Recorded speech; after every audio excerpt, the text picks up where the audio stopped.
इस मंत्र को सिर्फ 3 बार बोल कर सो जाना, यह अप्सरा फूटी किस्मत जगा देगी। जी हाँ मित्रों, यह बहुत ही चमत्कारिक अप्सरा साधना है जो बड़े ही आसानी से सिद्ध हो जाता है। इस साधना को आप बिना गुरु और बिना यंत्र के सिद्ध कर सकते हैं। इसमें आपको कोई ज्यादा खर्च नहीं करना है और सबसे अच्छी बात यह है कि इस साधना को अपने घर में ही सिद्ध कर सकते हैं। तो नमस्कार मित्रों, जय भोलेनाथ, जय गुरुदेव। आप सभी कैसे हैं? उम्मीद है कि भूत भावन भगवान श्री भोलेनाथ की असीम कृपा होगी और आप सब अच्छे होंगे। मित्रों, आप सभी का हमारे चैनल पर बहुत बहुत स्वागत है, अभिनंदन है। जैसा कि आप सभी जानते हैं, हम अपने चैनल के माध्यम से जीवन में चल रही समस्याओं को, खासकर धन से संबंधित जो भी परेशानियां हैं, उन्हें दूर करने के लिए हम छोटी छोटी उपायों को या साधनाओं को लेकर आते हैं, जिनका प्रयोग करके अपने सभी समस्याओं से छुटकारा पा सकते हैं और अपने सभी मनोकामनाओं को पूर्ण कर सकते हैं। मित्रों, हमारा कोशिश यही है कि हम उन रहस्यों के बारे में अवगत कराएं जो सदियों से छुपे हुए हैं, जिन्हें केवल साधना, श्रद्धा और आत्मज्ञान से ही पाया जा सकता है। तो आज की इस वीडियो में हम एक अप्सरा को सिद्ध करने का बहुत ही सरल साधना को लेकर आए हैं, क्योंकि यह चैनल उन गुप्त विद्याओं को उजागर करने का है जो केवल ग्रंथों में सीमित रह गई है, लेकिन जिनकी शक्ति आज भी हमारे चारों ओर विद्यमान है। मित्रों, आज का यह विशेष वीडियो में एक अत्यंत प्राचीन, दुर्लभ और दिव्य साधना को लेकर है, जो न केवल आपकी ऊर्जा को जागृत कर सकती है, बल्कि आपके जीवन को सौंदर्य, आकर्षण, चुंबकीय प्रभाव और दिव्य तेज से भर सकती है।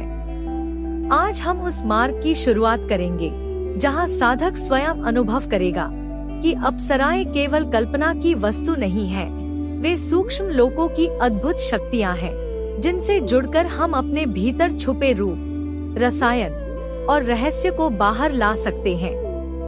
आज का यह वीडियो उन सभी साधकों के लिए है जो जीवन में सौंदर्य, आकर्षण, मोहिनी प्रभाव, आत्मविश्वास, स्त्रीत्व या पुरुषत्व की दिव्यता और आकर्षण शक्ति को जागृत करना चाहते हैं। लेकिन यह साधना केवल शरीर के सौंदर्य तक सीमित नहीं है, यह आत्मा के तेज, वाणी की मिठास, दृष्टि की गहराई और संपूर्ण व्यक्तित्व में एक ऐसा आभा मंडल पैदा करती है कि व्यक्ति जहां भी जाता है, लोग उसे अपलक निहारते हैं। मित्रों, अप्सरा साधना की यही शक्ति है, यही रहस्य है, और आज इस वीडियो में हम बात करेंगे कि यह साधना किस प्रकार की है, कौन से मंत्र इसमें उपयोग किए जाते हैं, क्या नियम है, क्या अनुशासन चाहिए, किन किन बातों का ध्यान रखना अनिवार्य है, और सबसे जरूरी बात, इस साधना को करते समय साधक को कैसी मानसिक अवस्था रखनी चाहिए। यह साधना जो है, प्राचीन ऋषियों, तांत्रिकों और सिद्धों द्वारा खोजा गया है, लेकिन आधुनिक युग में उसकी भाषा, विधि और भाव को समझकर हम उसे सरल विधि से कर सकते हैं। अप्सरा साधना केवल स्त्रियों के लिए नहीं, यह पुरुषों के लिए भी उतनी ही प्रभावशाली है, क्योंकि अप्सरा तत्व का संबंध केवल लिंग से नहीं, बल्कि सौंदर्य, प्रेम, मोहकता और चेतना के आकर्षण से है। आप चाहे कलाकार हों, अभिनेता, वक्ता, लेखक या एक साधारण गृहस्थ व्यक्ति, यदि आप जीवन में अपनी उपस्थिति को प्रभावशाली बनाना चाहते हैं, लोगों को सहज ही आकर्षित करना चाहते हैं, रिश्तों में मधुरता लाना चाहते हैं, या चाहें तो एक ऐसी दिव्य शक्ति को अपने जीवन का साथी बनाना चाहते हैं जो आपके मार्गदर्शक की तरह आपकी ऊर्जा को ऊंचाइयों तक ले जाए, तो यह वीडियो आपके लिए है। क्योंकि अप्सरा साधना से न केवल बाहरी सुंदरता में निखार आता है, बल्कि मन शांत होता है, आत्मा प्रसन्न होती है और साधक धीरे धीरे उस अवस्था में पहुंचता है जहां वह किसी भी भीड़ में विशेष महसूस होता है। उसकी उपस्थिति मात्र से वातावरण बदलने लगता है। इसलिए यदि आप ऐसे साधक हैं जो केवल जानकारी नहीं बल्कि अनुभव चाहते हैं, तो इस वीडियो को अंत तक जरूर देखें, क्योंकि हम इसमें आपको केवल एक विधि नहीं बताएंगे, बल्कि साधना की तैयारी, भाव, माला, आसन, स्थान, काल और मंत्र के उच्चारण से लेकर साधना के पश्चात आने वाले संकेतों और अनुभवों तक हर बात को विस्तार से समझाएंगे। और हाँ, यह मत भूलिएगा कि साधना का मार्ग चमत्कारी है, लेकिन यह केवल श्रद्धा, अनुशासन और निष्ठा से ही परिणाम देता है। और हमारा प्रयास रहेगा कि हम हर उस साधक तक पहुंच सकें जो भीतर से बदलना चाहता है और अपने जीवन में आत्म आकर्षण की दिव्यता को जागृत करना चाहता है। तो चलिए साधकों, एक बार फिर से अपने भीतर झांकते हैं, उन लोगों के द्वार पर दस्तक देते हैं जहां अप्सराएं नृत्य कर रही हैं और साधक के प्रेम और ध्यान की प्रतीक्षा कर रही हैं। मित्रों, बहुत समय पहले की बात है जब पृथ्वी पर देवता, राक्षस और मनुष्य एक ही भूमि पर विचरण करते थे।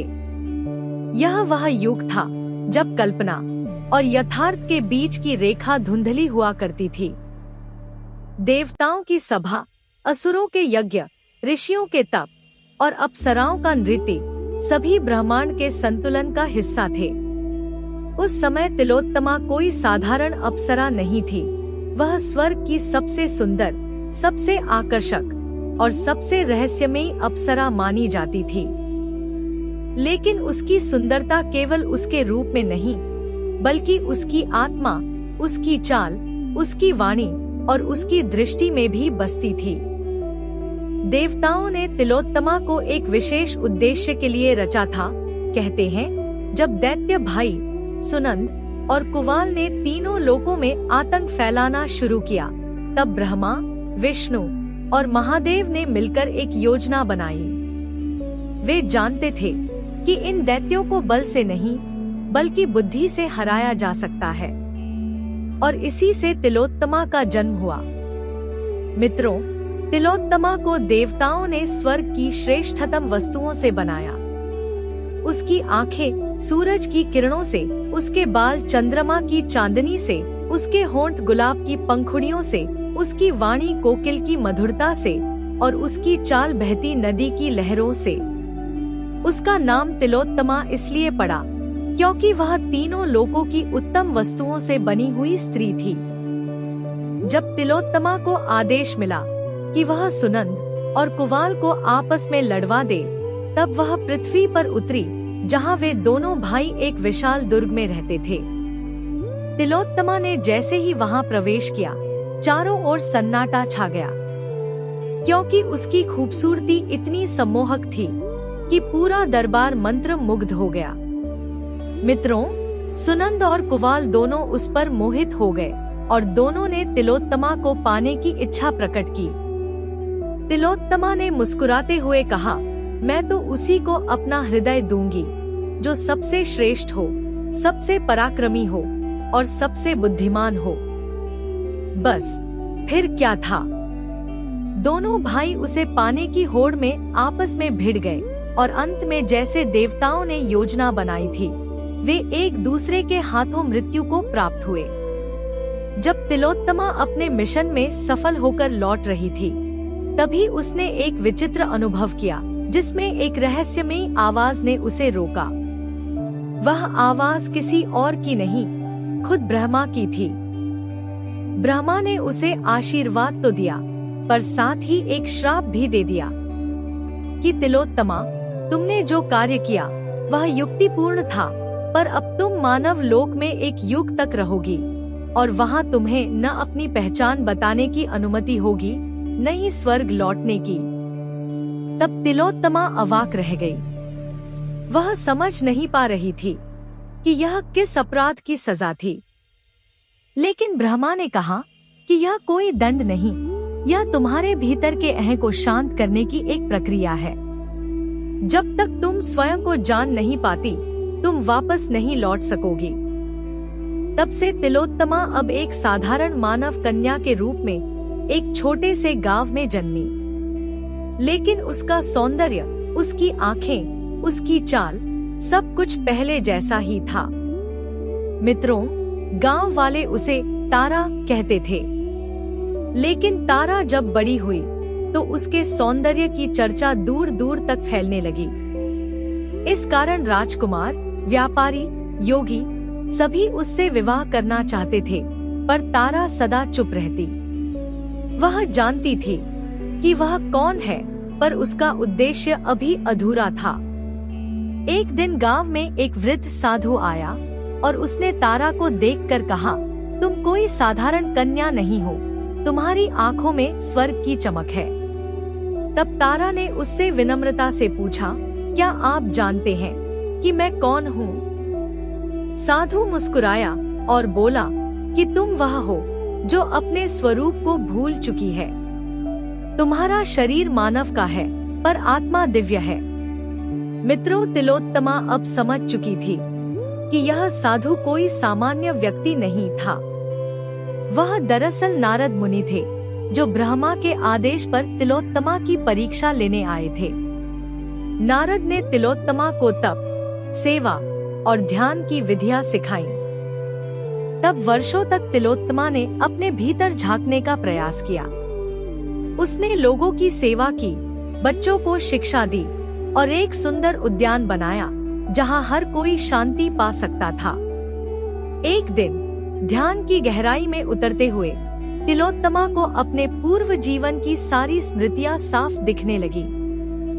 उसे समझ आ गया कि उसका सौंदर्य कोई उद्देश्य नहीं, बल्कि एक साधन था। असली सुंदरता तो भीतर की चेतना में है। तिलोत्तमा के इस आत्मबोध के साथ ही आकाश से दिव्य प्रकाश उतरा, जिसके साथ ब्रह्मा, विष्णु और शिव प्रकट हुए और उन्होंने कहा, अब तुम स्वयं को जान चुकी हो, अब तुम्हारा समय पूरा हुआ। लेकिन तिलोत्तमा ने स्वर्ग लौटने से मना कर दिया। उसने कहा, अब मैं वही नहीं रही जो पहले थी। मुझे अब मानवों के बीच रहकर उनके दुख दर्द बांटने की इच्छा है। देवताओं ने आशीर्वाद देते हुए कहा, हे तिलोत्तमा, तुम मानवता की प्रेरणा बनोगी, उनके साथ में एक रहस्य बनकर रहोगी, जिसे हर युग में कोई न कोई ढूंढेगा, समझेगा और आत्मा की सुंदरता को पहचान पाएगा। मित्रों, तब से आज भी हिमालय के किसी शांत गांव में एक वृद्धा रहती है, जिसके चेहरे पर अजीब सी शांति, आंखों में गहराई और चाल में कोई दिव्यता है, और लोग उसे तिलोमा कहते हैं। और कुछ लोग कहते हैं वो बस एक वृद्ध साध्वी है, पर कुछ मानते हैं वही तिलोत्तमा अप्सरा है, जो आज भी किसी रहस्य की तरह जीवित है और अपने साधकों की पुकार सुनकर उनके मदद के लिए दौड़ कर जाती है, उनकी हर मनोकामनाओं को पूर्ण करती है। तो इस साधना को आपको कैसे करना है, कब करना है, आइए इसके बारे में जानते हैं। मित्रों, इस साधना को आप किसी भी शुक्रवार की रात्रि में कर सकते हैं। इसे करने के लिए आपको बिल्कुल शुद्ध रहना है। किसी भी प्रकार से अशुद्धता आपके अंदर नहीं होना चाहिए। तो रात्रि 11 बजे के बाद किसी शुद्ध और शांत स्थान पर बैठकर अपने सामने में एक अप्सरा की फोटो स्थापित कर लें। उसके सामने में एक दीपक जला ले और स्फटिक की माला से जो मंत्र हम स्क्रीन पर दे रहे हैं, इस मंत्र को सिर्फ 324 बार जाप करना है। मंत्र पूरा होने के बाद जब आप सोने जाएं, तो सोने से पहले इस मंत्र को सिर्फ 3 बार बोलकर और सो जाना है।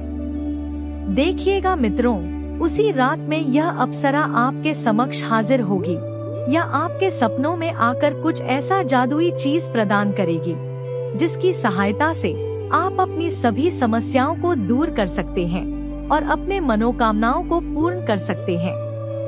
यह बहुत ही चमत्कारिक साधना है, इसे एक बार जरूर करें। तो आज के वीडियो में बस इतना ही। अगर यह वीडियो आपको अच्छा लगा हो तो इसे लाइक करें और हमारे चैनल को सब्सक्राइब करना ना भूलें। तो कल फिर मिलेंगे एक नए उपाय या साधना को लेकर। तब तक के लिए जय भोलेनाथ, जय गुरुदेव।